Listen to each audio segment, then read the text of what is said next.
जल्दी जल्दी काम करो, पैगंबर खुदा हमें ही देख रहे हैं। चुप जाओ, वरना पैगंबर सुलेमान का लश्कर तुम्हें कुचल देगा।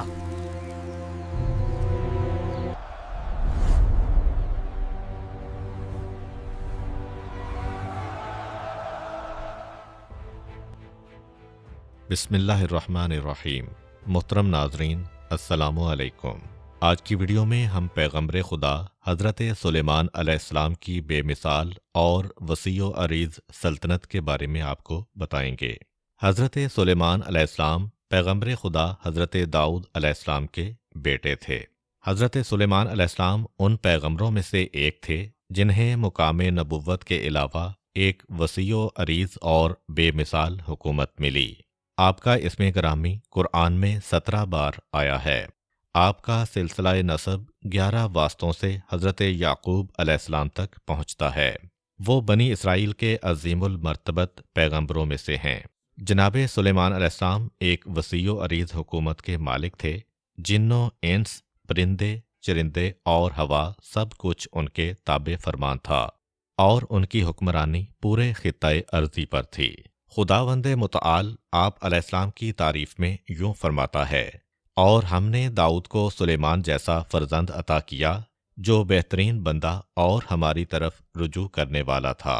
इमाम जाफ़र सादिक अलैहिस्सलाम फरमाते हैं, 4 अफराद ऐसे हैं जिन्होंने पूरी दुनिया पर हुक्मरानी की। उनमें से 2 मोमिन और 2 काफिर हैं। मोमिनीन में से हज़रत सुलेमान अलैहिस्सलाम और जनाब ज़ुल्करनैन थे, और काफिरों से बख्त नसर और नमरूद। कुरान हज़रत सुलेमान अलैहिस्सलाम की अज़मत व बुज़ुर्गी और उनके वसी इम्कानात के बारे में यूं फरमाता है, हमने सुलेमान के लिए हवाओं को मुसख्खर कर दिया कि उनकी सुबह की रफ्तार 1 माह की मसाफत थी और शाम की रफ्तार भी 1 माह के बराबर थी। और हमने उनके लिए तांबे का चश्मा जारी कर दिया और जिन्नात में ऐसे अफराद बना दिए जो अपने अल्लाह की इजाज़त से उनके सामने काम करते थे, और जिसने हमारे हुक्म से इनहराफ किया हम उसे आतिश जहन्नुम का मज़ा चखाएंगे। ये जिन्नात सुलेमान के लिए जो वो चाहते थे बना देते थे, जैसे महराबें, तस्वीरें और हौज़ों के बराबर प्याले और बड़ी बड़ी ज़मीन में गड़ी हुई देगें। आले दाऊद, शुक्र अदा करो, और हमारे बंदों में शुक्रगुजार बंदे बहुत कम हैं। हाँ, अल्लाह ताला ने हज़रत सुलेमान अलैहिस्सलाम को बहुत कुछ अता किया। उनकी सवारी इस कदर तेज़ रफ्तार थी कि वो थोड़े से वक्त में अपने पूरे वसीओ अरीज़ मुल्क की सैर कर सकते थे। उन्हें बहुत मिक़दार में मादनियात अता की और उन मादनियात को ढालकर मुख्तलिफ़ चीज़ें बनाने के लिए बहुत ज़्यादा कारकुन भी दिए। उन्होंने इसके ज़रिए बहुत बड़ी बड़ी इबादत गाहें बनाईं, लोगों को खुदाए वाहद की इबादत की तरगीब दिलाई। उनके पास लश्करियों और गरीबों की देखभाल करने के लिए बहुत ज़्यादा मकानात थे। खुदावंद मुतआल ने इन अतियों के बारे में उन्हें शुक्र अदा करने का हुक्म दिया। हज़रत सुलेमान अलैहिस्सलाम ने 13 साल की उम्र में हुकूमत की बागडोर संभाली और 40 साल हुकूमत करने के बाद 53 साल की उम्र में दुनिया से चल बसे। बाज़ रिवायात के मुताबिक हज़रत सुलेमान अलैहिस्सलाम ने 712 साल की उम्र पाई। हज़रत सुलेमान अलैहिस्सलाम का ज़ाहरी व बातनी अज़ीम मुकाम बहुत ज़्यादा वसीओ अरीज़ और बेनज़ीर था। हज़रत दाऊद अलैहिस्सलाम साल हा साल अपनी कौम को हिदायत करने में मसरूफ़ रहे। उम्र के आखिरी हिस्से में अल्लाह की तरफ से उन पर वही नाजिल हुई कि अपने ख़ानदान से अपना कोई जानशीन और वसी मुअय्यन करो। हज़रत दाऊद अलैहिस्सलाम के मुख्तलिफ़ बीवियों से कई एक बेटे थे। उनका एक नौजवान बेटा था। हज़रत दाऊद अलैहिस्सलाम उस बेटे की माँ को बहुत ज़्यादा अजीज़ रखते थे। जब हज़रत पर वही नाजिल हुई तो इसके बाद वो अपनी उस बीवी के पास आए और कहा, अल्लाह ताला ने मुझ पर वही नाजिल की है कि मैं अपने ख़ानदान में से किसी को अपना वसी और जानशीन मुअय्यन करूँ। बीवी ने कहा, बेहतर है कि आपका जानशीन मेरा बेटा हो। जनाब दाऊद ने कहा, मेरा भी यही इरादा था, लेकिन खुदा के हतमियों यकीनी इल्म में मेरा वसी और जानशीन सुलेमान है। खुदावंद मुतआल की तरफ से हज़रत दाऊद अलैहिस्सलाम पर एक और वही नाजिल हुई कि मेरा हुक्म पहुँचने से कब्ल जल्दी में कोई काम मत अंजाम देना। اس वही को नाजिल हुए ज़्यादा अरसा ना गुजरा था कि दो शख्स बाहम लड़ते झगड़ते हज़रत दाऊद अलैहिस्सलाम के पास फैसला कराने के लिए आए। उन लोगों ने हज़रत दाऊद से कहा, हम में से एक का बाग है और दूसरे की भेड़ बकरियां। खुदावंद कुद्दूस ने हज़रत दाऊद पर वही नाजिल फरमाई कि अपने तमाम बेटों को अपने पास बुलाएं और उनसे कहें कि आप लोगों में से जो भी इन दो आदमियों के दरमियान सही फैसला करेगा वही मेरे बाद मेरा जानशीन होगा। हज़रत दाऊद ने अपने तमाम बेटों को अपने पास बुलाया और उनके सामने सारा माजरा बयान किया। इसके बाद साहिब बाग और भेड़ बकरियों के मालिक ने अपने दरमियान पाया जाने वाला झगड़ा कुछ यूं बयान किया। बाग के मालिक ने कहा, इस शख्स की भेड़ बकरियां मेरे बाग में आई हैं और मेरे बाग को नुकसान पहुंचाया है। भेड़ बकरियों के मालिक ने कहा, मुझे पता नहीं है, वो हैवान हैं, खुद इसके बाग में घुस गई थीं। हज़रत दाऊद के बेटों में से जनाब सुलेमान के अलावा किसी ने कोई बात ना की। उन्होंने बाग के मालिक से फरमाया, ए साहिब बाग, ये बताओ कि इस शख्स की भेड़ बकरियां किस वक्त तुम्हारे बाग में आई थीं। बाग के मालिक ने कहा, रात के वक्त। हज़रत सुलेमान अलैहिस्सलाम ने भेड़ बकरियों के मालिक से कहा, मैं हुक्म करता हूँ कि इस साल तुम्हारी भेड़ बकरियों के जितने बच्चे हों और उनकी ऊन का मालिक बाग का मालिक है, क्योंकि भेड़ बकरियों के मालिक के लिए लाजमी था कि अपनी भेड़ बकरियों को काबू में रखता। हज़रत दाऊद अलैहिस्सलाम ने जनाब सुलेमान से कहा, आपने ये फैसला क्यों नहीं दिया कि भेड़ बकरियों का मालिक अपनी भेड़ बकरियां बाग के मालिक के हवाले कर दे, जबकि बनी इसराइल के उलमा ने भेड़ बकरियों की कीमत दरियाफ्त करने के बाद मालूम किया है कि इनकी और बाग की कीमत बराबर है। हज़रत सुलेमान अलैहिस्सलाम ने फरमाया, मैंने ये फैसला इस मेयार पर किया है कि अंगूर की बेलें जड़ों से तो ख़त्म नहीं हुईं, बल्कि उनका सिर्फ फल ज़ाया हुआ है और अगले साल वो दोबारा फल लाएंगी। खुदावंद मुताल ने हज़रत दाऊद पर वही नाजिल फरमाई, इस कज़िया में फ़ैसला वही बरहक है जो सुलेमान ने किया है। ए दाऊद, आपने कुछ और चाहा था जबकि हमने कुछ और आपने सोचा था कि अपने उस बेटे को अपना जानशीन बनाएं जिसकी वालिदा से आप ज़्यादा मोहब्बत करते हैं। हज़रत दाऊद अलैहिस्सलाम अपनी प्यारी बीवी के पास आए और कहा, हमारा कुछ और इरादा था जबकि खुदा ने कुछ और चाहा है। जो खुदा चाहता है उसके अलावा कुछ भी नहीं हो सकता। हम अल्लाह के हुक्म के सामने सरे तस्लीम खम करते हैं और इसी पर खुश हैं। बस इस तरीके से हज़रत सुलेमान जनाब दाऊद अलैहिस्सलाम के जानशीन और वसी के तौर पर पहचाने गए। अलबत्ता इस बात की तरफ तवज्जो रहे कि अगर हज़रत दाऊद अलैहिस्सलाम जनाब सुलेमान को इस वाक़या से पहले अपना जानशीन मुंतखब कर लेते तो उनके बेटों के दरमियान झगड़ा हो सकता था, लेकिन अल्लाह ताला ने वही के ज़रिए हर किस्म के इख्तिलाफ को ख़त्म कर दिया। जब हज़रत दाऊद अलैहिस्सलाम ने अपने बेटे सुलेमान की जानशीनी के बारे में बनी इसराइल को बताया तो वो बहुत नाराज़ हुए और सदाए एतराज़ बुलंद करते हुए हज़रत दाऊद से कहा, क्या आप एक जवान को अपना खलीफा मुकर्रर करने लगे हैं जबकि हमारे दरमियान बुजुर्गान मौजूद हैं। हज़रत दाऊद अलैहिस्सलाम ने बनी इसराइल के 12 कबाइल के रऊसा को बुलाया और उनसे फरमाया, आप लोगों का एतराज़ मुझ तक पहुँचा है, आप सब अपना अपना असा ले आएं और उनके ऊपर अपना अपना नाम लिख दें। और सुलेमान भी अपना असा लाकर उसके ऊपर अपना नाम लिख देते हैं। ये तमाम असा एक कमरे में रखकर बाहर से ताला लगा दें और आप तमाम कबाइल के रऊसा एक रात इस कमरे के सामने पहरा दें ताकि कोई भी इस कमरे में ना जा सके। अगली सुबह कमरे का दरवाज़ा खोलें और देखें कि जिसका असा सब्ज और फलदार हो चुका है वही मेरे बाद लोगों का रहबरो रहनुमा बनेगा। कबाइल के सरदारों ने इस तजवीज़ को कबूल किया और अपना अपना मखसूस असा लाकर एक कमरे में रखा, उसे ताला लगा दिया और एक पूरी रात उस कमरे की निगरानी की।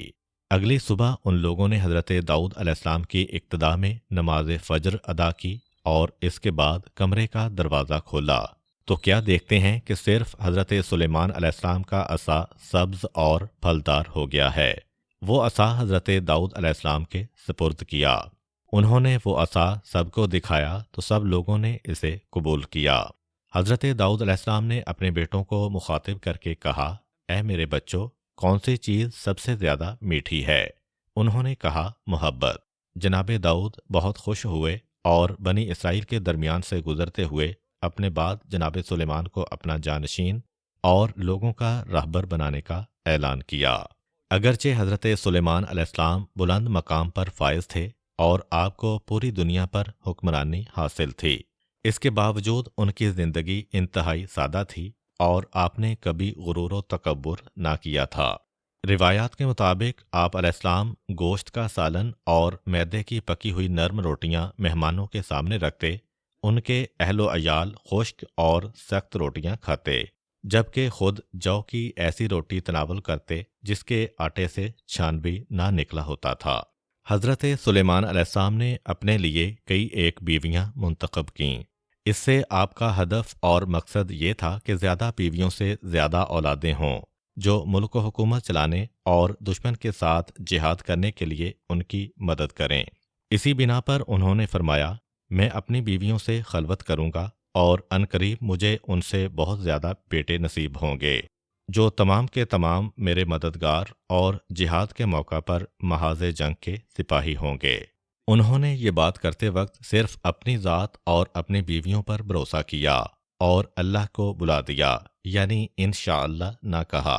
बस इस तरह वो एक लम्हा की गफलत से तर्के औला के मुर्तकिब हुए। उन्होंने अपनी बीवियों की खबरगिरी की, लेकिन इतनी बीवियों में से सिर्फ एक के यहाँ बच्चा पैदा हुआ और वो भी नाक़िसुल खिलकत। इस मुर्दा बच्चे को लाकर तख्त पर रखा गया। हज़रत सुलेमान अलैहिस्सलाम को मालूम हो गया कि वो इस इलाही आजमाइश में लग़ज़श का शिकार हुए हैं। उन्होंने इसकी तौबा की और बारगाहे इलाही से बख्शिश का तकाजा किया और कहा, खुदाया मुझे मुआफ़ कर दे और मुझे एक बेमिसाल हुकूमत अता कर। खुदावंद कुद्दूस ने उनकी ये दुआ कबूल फरमाई और उन्हें निहायत मुक़्तदर हुकूमत अता फरमाई। हवा को उनके ताबे फरमान किया कि वो उनके फरमान पर धीमी धीमी चले और जहाँ वो चाहें उन्हें ले जाए। शयातीन और दीगर सरकश मखलूक को उनके मातहत कर दिया और उन्हें एक बुलंदो बाला मकाम अता किया। खुदावंद कुद्दूस ने हज़रत सुलेमान अलैहिस्सलाम को हर किस्म की नेमत अता की हुई थी, हत्ता कि वो हैवानात की ज़ुबान समझते और उनसे गुफ्तगू कर सकते थे। एक दिन आप अलैहिस्सलाम जिन्नों इंस और परिंदों पर मबनी अपने अजीम लश्कर के हमरा इंतहाई नज़्म ज़ब्त और शान शौकत के साथ जा रहे थे कि चलते चलते चींटियों की वादी में पहुंच गए। जनाब सुलेमान भी अपने लश्कर के हमरा तख्त पर बराजमान थे और हवा बड़े आराम से झूला झुलाते हुए ले जा रही थी। इस दौरान में एक चींटी ने दूसरी चींटियों से मुखातिब होकर कहा, ऐ चींटियों, अपने अपने सुराखों में घुस जाओ, कहीं सुलेमान और उसका लश्कर तुम्हें पामाल न कर दें और उन्हें इसका शऊर भी ना हो। हवा ने चींटी की गुफ्तगू हज़रत सुलेमान अलैहिस्सलाम तक पहुंचा दी।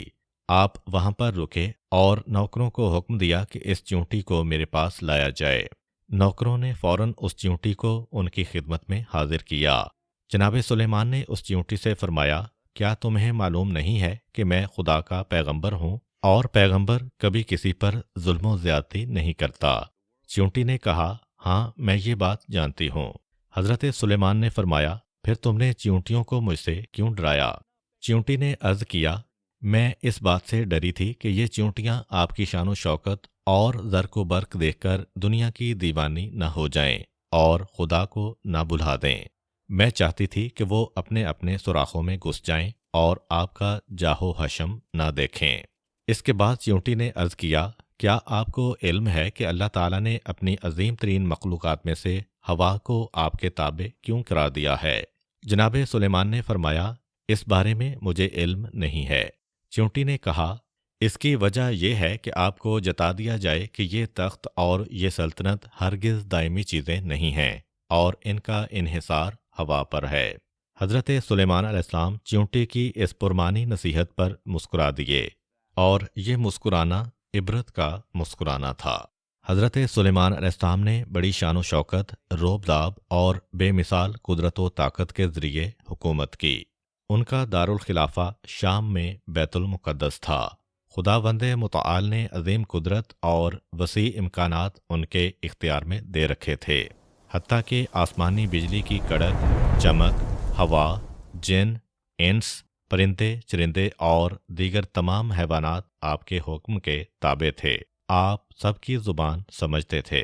उसी ज़माने की बात है कि सरज़मीन यमन पर एक खातून जिसका नाम बिल्कीस था अपनी कौम पर हुकूमत कर रही थी। उसने बहुत बड़ी हुकूमतें तश्कील दे रखी थीं, लेकिन वो खुद और उसकी कौम सूरज परस्त और बुत परस्त थी। वो लोग खुदा से बहुत दूर थे, इन्हिराफ और गुनाह के रास्ते पर चल रहे थे। इस बिना पर हज़रत सुलेमान अलैहिस्सलाम पर लाजिम था कि अपनी आकिलाना रहबरी के ज़रिए उन्हें गलत रास्तों से हटाकर तौहीद की तरफ दावत देते और बुत परस्ती के छूत छात मर्ज को जड़ से निकाल फेंकते। एक दिन हज़रत सुलेमान अलैहिस्सलाम अपने तख्त पर तशरीफ़ फरमा थे। चूँकि अल्लाह ताला ने तमाम परिंदों को आपका ताबे किया हुआ था, वो एक मखसूस अंदाज में हज़रत सुलेमान अलैहिस्सलाम के सर के ऊपर सफ़ बांधे खड़े थे और पर के साथ पर मिलाकर तख्त के ऊपर साया किए हुए थे, ताकि सूरज की गर्मी हजरत को अजियत न दे।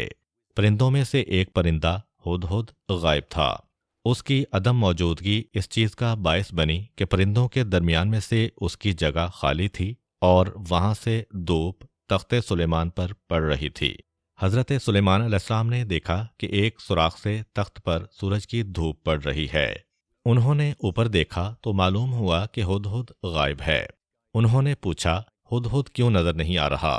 उसकी अदम मौजूदगी पर उसे सख्त सज़ा दूंगा या ज़िबह कर दूंगा, या ये कि वो मेरे पास कोई रोशन दलील लेकर आए। फिर थोड़ी देर न गुजरी थी कि हुदहुद आ गया और उसने कहा कि मुझे एक ऐसी बात मालूम हुई है जो आपको भी मालूम नहीं है। मैं मुल्के सबा से एक यकीनी खबर लेकर आया हूँ। मैंने एक औरत देखी है जो यमन के लोगों पर हुकूमत कर रही है। उसे दुनिया की हर चीज़ हासिल है और उसके पास बहुत बड़ा तख्त भी है। मैंने देखा है कि वो औरत और उसकी कौम सूरज की पूजा कर रहे हैं और शैतान ने उनकी नज़रों में इस अमल को हसीन बना दिया है और उन्हें सही रास्ते से रोक दिया है कि अब वो ये भी नहीं समझते हैं कि क्यों ना उस खुदा को सजदा करें जो आसमानों ज़मीन के पोशीदा असरार को ज़ाहिर करने वाला है, और लोग जो कुछ छुपाते हैं या ज़ाहिर करते हैं वो सबका जानने वाला है। वो अल्लाह है जिसके अलावा कोई खुदा नहीं है और वो अर्श अज़ीम का परवरदिगार है। हज़रत सुलेमान अलैहिस्सलाम ने हुदहुद का उज़र कबूल किया और फ़ौरन मलका सबा और उसकी कौम के हवाले से अपनी ज़िम्मेदारी का एहसास करते हुए मलका सबा के नाम एक ख़त लिखा और तौहीद की दावत दी। वो ख़त अगरचे मुख्तसर था लेकिन पुरमानी था। उसमें यूँ लिखा, शुरू करता हूँ खुदा के नाम से जो बड़ा रहमान और रहीम है। देखो, मेरे मुकाबले में सरकशी मत करो और अतात गुजार बनकर मेरे पास चले आओ। हज़रत सुलेमान अलैहिस्सलाम ने वो ख़त हुदहुद को दिया और फरमाया, मैं तहकीक करता हूँ ताकि देखूँ तुम सच कह रहे हो या झूठ। ये ख़त ले जाओ और मलका सबा के तख्त के पास डाल दो और फिर उनके पास से हट जाओ और ये देखो कि वो मेरी दावत का क्या जवाब देते हैं। हुदहुद ने ख़त उठाया और शाम से यमन की तरफ परवाज़ शुरू की और यमन पहुंचकर ख़त बिल्कीस के तख्त के पास गिरा दिया। बिल्कीस ने अपने तख्त के पास एक ख़त पाया। उसे पढ़ने के बाद मालूम हुआ कि वो किसी बड़ी शख्सियत की तरफ से उसके पास भेजा गया है और उसमें इंतहाई कीमती मतालिब दर्ज हैं। उसने अपने मुल्क के रऊसा को बुलाया और इस बारे में उनसे सलाह मशवरा किया। उन्होंने कहा, हम बहुत ज़्यादा कुदरत व ताकत के मालिक हैं, लिहाजा हम उनके साथ लड़ेंगे और उनके सामने तस्लीम नहीं होंगे। लेकिन बिल्कीस ने जंग के बजाय सुलह के रास्ते को तरजीह दी, क्योंकि वो समझती थी कि जंग तबाही व बर्बादी का सबब बनेगी। बस जब तक कोई ना कोई राह हल मौजूद है, हमें जंग की आग नहीं भड़कानी चाहिए। उसने कहा, मेरी तजवीज़ ये है कि मैं सुलेमान के पास एक ग्रां कीमत हदिया भेजती हूँ ताकि मालूम हो जाए कि मेरे कासिद क्या खबर लाते हैं। बिल्कीस ने अपने मशीरों से कहा, मैं एक हदिया भेजकर सुलेमान का इम्तिहान कर लेती हूँ। अगर वो पैगंबर हैं तो उन्हें दुनिया के मालो मनाल से कोई दिलचस्पी नहीं होगी, लिहाजा वो मेरा हदिया कबूल नहीं करेंगे, और अगर कोई बादशाह हुआ तो मेरा हदिया कबूल करेगा। अगर हमें मालूम हो गया कि वो पैगंबर हैं تو پھر ہم ان کی قدرت و طاقت کا مقابلہ نہیں کر سکتے، لہٰذا اس صورت میں مجبور ہیں کہ حق کے سامنے تسلیم ہو جائیں۔ بلقیس نے ایک انتہائی گراں قیمت گوہر ایک مخصوص ڈبے میں رکھا اور اپنے قاصدوں سے کہا، یہ گوہر سلیمان کے پاس لے جا کر انہیں ہدیہ کر دیں۔ بلقیس کے ایلچی بیت المقدس میں جناب سلیمان علیہ السلام کی خدمت میں حاضر ہوئے اور ملکہ سبا کی طرف سے بھیجا ہوا یہ ہدیہ ان کی خدمت میں پیش کیا۔ ان کا خیال یہ تھا کہ جناب سلیمان جب یہ ہدیہ دیکھیں گے تو بہت خوش ہوں گے اور انہیں خوش آمدید کہیں گے، لیکن وہ لوگ جو ہی حضرت سلیمان علیہ السلام کے روبرو ہوئے تو انہوں نے ایک عجیب و غریب منظر دیکھا۔ حضرت سلیمان نے ان لوگوں کا استقبال کرنے کے بجائے ان سے کہا، کیا تم لوگ اپنے مال و منال سے میری مدد کرنا چاہتے ہو، جبکہ دنیا کی ہر چیز میری نظروں میں ہیچ ہے، اور جو کچھ اللہ تعالیٰ نے مجھے عنایت فرمایا ہے وہ اس سے کہیں بہتر اور افضل ہے۔ یہ مال دنیا مقام نبوت، علم اور ہدایت کے مقابلے میں کیا اہمیت اور قدر و قیمت رکھتا ہے؟ پس اللہ تعالیٰ نے جو کچھ مجھے عطا کیا ہے وہ تمہارے مال سے کہیں زیادہ بہتر ہے۔ جاؤ تم خود ہی اپنے ہدیہ سے خوش رہو۔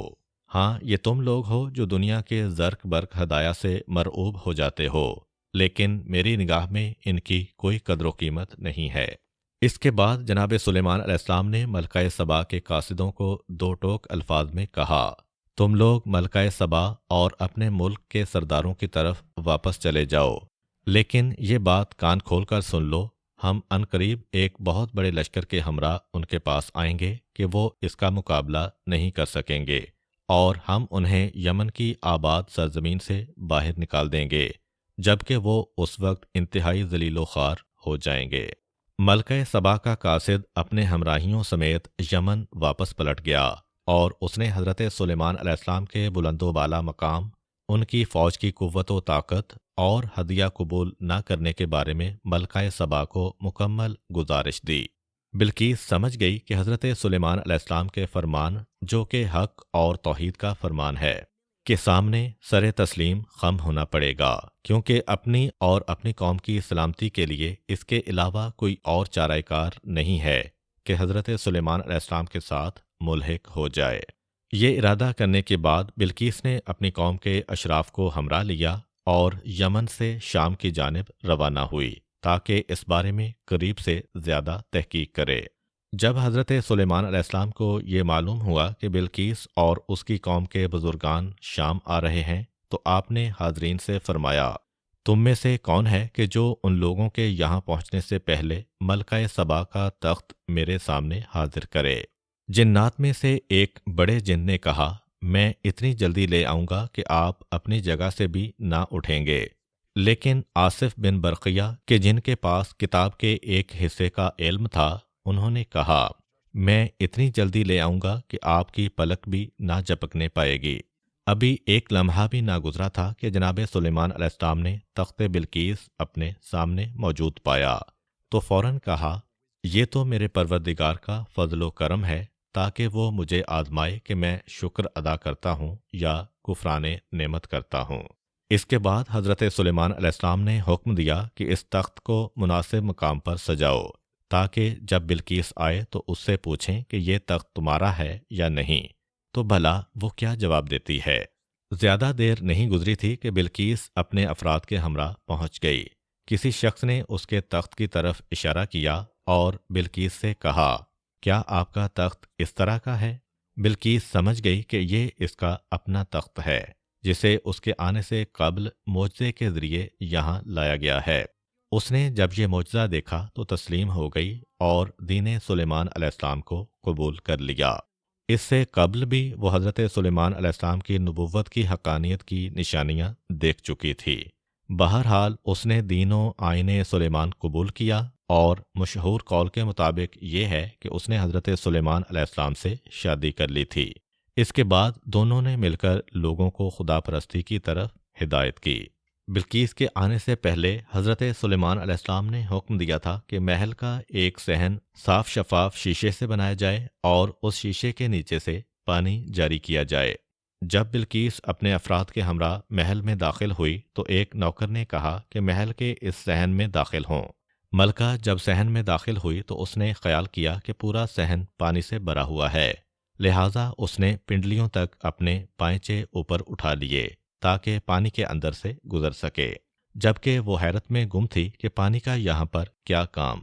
لیکن بہت جلد حضرت سلیمان علیہ السلام نے اسے اس پریشانی سے باہر نکالا اور فرمایا، یہ محل کا صحن ہے جسے صاف شفاف شیشے سے بنایا گیا ہے، یہاں پر کوئی پانی نہیں ہے جو پنڈلیوں کے براہنہ کرنے کا موجب بنے۔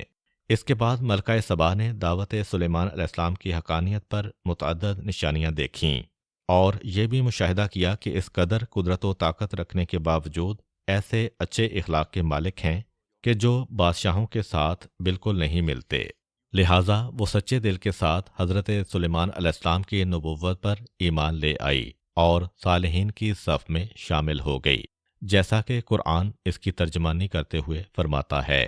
بلقیس نے کہا، میں نے اپنے نفس پر ظلم کیا تھا اور اب میں سلیمان کے ساتھ اس خدا پر ایمان لے آئی ہوں جو عالمین کا پالنے والا ہے۔ یعنی کہ بلقیس کی زبان حال یہ تھی کہ میں ماضی میں آفتاب کو سجدہ کرتی رہی ہوں، بتوں کی پوجا پاٹ کرتی رہی ہوں، زینت و زیبائش میں غرق تھی اور اپنے آپ کو دنیا میں سب سے بہترین مخلوق سمجھتی رہی ہوں، لیکن اب سمجھ میں آیا ہے کہ میری قدرت کس قدر ناچیز تھی۔ حقیقت یہ ہے کہ یہ دنیا کی زرق و برق روح انسان کو سیراب نہیں کرتی۔ خدایا، میں حضرت سلیمان علیہ السلام کے ہمراہ تیری بارگاہ میں آئی ہوں، میں اپنی گزشتہ زندگی پر پشیمان ہوں اور پیشانی نیاز تیری بارگاہ میں رکھتی ہوں۔ میں رہبر حق اور رہبر الہی کو قبول کر کے تیرے دربار میں حاضر ہوتی ہوں، کیونکہ تیری درگاہ میں الہی رہبر کو قبول کیے بغیر حاضر ہونا بے نتیجہ اور اندھے پن کا ثبوت ہے۔ خداوند متعال کی جانب سے ایک دن حضرت جبرائیل علیہ السلام جناب سلیمان علیہ السلام پر نازل ہوئے، پانی سے بھرا ایک برتن لائے اور کہا، یہ پانی آب حیات ہے، یعنی اگر آپ اس میں سے نوش کریں گے تو تا قیام قیامت زندہ رہیں گے۔ اللہ تعالیٰ نے اسے پینے میں آپ کو اختیار دیا ہے کہ پئیں یا نہ پئیں۔ حضرت سلیمان علیہ السلام نے اس بارے میں جن و انس اور دیگر حیوانوں سے مشورہ کیا، سب نے کہا آپ کو پی لینا چاہیے تاکہ قیامت تک زندہ رہیں۔ جناب سلیمان علیہ السلام نے اپنے ذہن میں سوچا کہ کیا کوئی ایسا حیوان رہ گیا ہے جس سے مشورہ نہ کیا ہو۔ خیال میں آیا کہ میں نے صاحی سے مشورہ نہیں کیا ہے۔ اپنے گھوڑے کو بلا کر کہا، صاحی کے پاس جاؤ اور اسے میرے پاس لے آؤ۔ گھوڑا گیا، اس نے جناب سلیمان کا پیغام اسے دیا، لیکن صاحی اس گھوڑے کے ہمراہ نہ آیا۔ گھوڑا اکیلا واپس آیا اور ساری داستان حضرت سلیمان علیہ السلام کے گوش گزار کی۔ دوسری دفعہ جناب سلیمان نے ایک کتے کو صاحی کے پاس بھیجا۔ صاحی اس کتے کے ہمراہ جناب سلیمان علیہ السلام کی خدمت میں حاضر ہوا۔ حضرت سلیمان نے اس سے کہا، میں تم سے ایک مشورہ کرنا چاہتا ہوں، لیکن اس سے قبل یہ بتاؤ کہ تم گھوڑے کے ہمراہ کیوں نہیں آئے، جبکہ وہ انسانوں کے بعد ایک بہترین مخلوق ہے، لیکن جب کتا بھیجا جو ایک پست ترین مخلوق ہے اس کے ہمراہ آ گئے ہو۔ صاحی نے جواب میں کہا، گھوڑا اگرچہ ایک شریف حیوان ہے لیکن بے وفا ہے، لیکن کتا اگرچہ پست ترین مخلوق ہے لیکن وفادار ہے کہ اگر کوئی اسے روٹی کا ایک ٹکڑا ڈال دے تو وہ ہمیشہ کے لیے اس کا وفادار رہتا ہے، لہٰذا میں اسی لیے بے وفاؤں کے پیغام پر ان کے ہمراہ نہیں آیا، لیکن با وفا کے اشارے پر چلا آیا ہوں۔ حضرت سلیمان علیہ السلام نے اس سے کہا، جبرائیل میرے پاس آب حیات کا ایک جام لائے ہیں اور مجھے اس بات میں اختیار دیا ہے کہ اسے پی کر حیات ابدی پالوں یا اسے نہ پیوں اور معمول کے مطابق عمر پاؤں، اس بارے میں تمہاری کیا رائے ہے؟ صاحی نے کہا، کیا یہ آب حیات صرف آپ کے لیے مخصوص ہے یا آپ کی آل اولاد، دوست، رشتہ دار اور قریبی لوگ بھی پی سکتے ہیں؟ حضرت سلیمان علیہ السلام نے فرمایا، وہ صرف میرے لیے مخصوص ہے۔ صاحی نے کہا، بہتر یہ ہے کہ اس آب حیات کو نوش نہ کریں، کیونکہ آپ کے بیوی بچے اور تمام دوست و احباب آپ سے پہلے دنیا سے چل بسیں گے اور آپ کو ہمیشہ غموں کی دنیا میں چھوڑ جائیں گے، اور ایسی زندگی جو غموں کی لپیٹ میں ہو اس کا کیا فائدہ؟ رشتہ داروں کے بغیر زندگی کوئی خوشی کی زندگی نہیں ہوگی۔ حضرت سلیمان علیہ السلام نے صاحی کی رائے پر عمل کیا اور آب حیات کو نہ پیا اور واپس کر دیا۔ روایت میں ہے کہ حضرت سلیمان علیہ السلام بعض اوقات 1 سال یا 2 سال، 1 ماہ یا 2 ماہ تک مسجد بیت المقدس میں اعتکاف بیٹھتے، روزہ رکھتے اور شب و روز عبادت خدا میں مشغول رہتے۔ اپنی عمر کے آخری سال میں ہر روز صبح کے وقت مسجد کے صحن میں تازہ پھوٹی ہوئی گھاس کے پاس آتے، اس گھاس سے اس کا نام پوچھتے اور اس سے اس کے فائدے اور نقصان کے بارے میں سوال کرتے۔ یوں ہی دن گزرتے رہے۔ ایک روز صبح کے وقت ایک تازہ پھوٹی ہوئی گھاس کے قریب گئے اور اس سے پوچھا، تمہارا نام کیا ہے؟ اس نے جواب دیا، میرا نام خرنوب ہے۔ حضرت سلیمان علیہ السلام نے اس سے پوچھا، تمہیں کس لیے پیدا کیا گیا ہے؟ خرنوب نے کہا، ویران کرنے کے لیے۔ میں اپنی جڑوں کے ساتھ مکانوں کے نیچے جاتی ہوں اور انہیں خراب کر دیتی ہوں۔ حضرت سلیمان علیہ السلام سمجھ گئے کہ موت کا وقت قریب آ چکا ہے۔ انہوں نے خدا کی بارگاہ میں عرض کیا، خدایا میری موت جنات سے پوشیدہ رکھ تاکہ وہ مسجد کی عمارت کی تکمیل کر دیں اور انسان بھی سمجھ جائیں کہ جن بھی علم غیب نہیں رکھتے۔ چنانچہ ایک دن جب حضرت سلیمان علیہ السلام عصا پر ٹیک لگائے اپنے بلوری محل میں اکیلے کھڑے تھے اور اپنے ملک کے خوشنما مناظر اور عالیشان عمارتوں کو دیکھنے میں مشغول تھے، اس وقت انہیں اپنے محل میں ایک اجنبی شخص آتا دکھائی دیا۔ آپ نے اس سے پوچھا، تم کون ہو اور میری اجازت کے بغیر اس محل میں کیوں داخل ہوئے ہو؟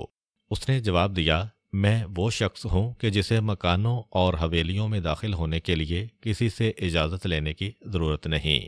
میں ملک الموت ہوں اور آپ کی روح قبض کرنے آیا ہوں۔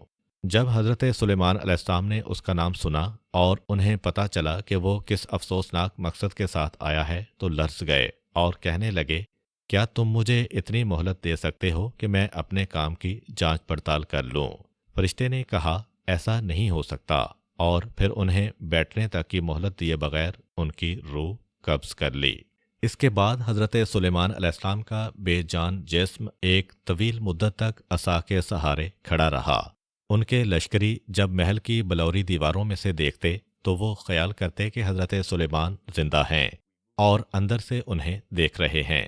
چنانچہ ان کے روب داب کے باعث مدتوں کسی کو محل میں داخل ہونے کی جرت نہ ہوئی، حتیٰ کہ خدا تعالی نے دیمک کو بھیجا کہ جس نے ان کا عصا چاٹ لیا اور وہ زمین پر گر گئے۔ اس پر لوگوں کو معلوم ہوا کہ حضرت سلیمان علیہ السلام تو ایک بڑے عرصے سے فوت ہو چکے ہیں اور ہمیں اس کا پتہ ہی نہیں چلا۔ امید کرتا ہوں کہ آپ کو آج کی ویڈیو اچھی لگی ہوگی۔ اگر آپ کو ہماری ویڈیو اچھی لگی ہے تو ویڈیو کو لائک کریں اور اپنے دوستوں کے ساتھ شیئر کریں۔ ملتے ہیں نیکسٹ ویڈیو میں، تب تک کے لیے اجازت دیجیے۔ اللہ حافظ۔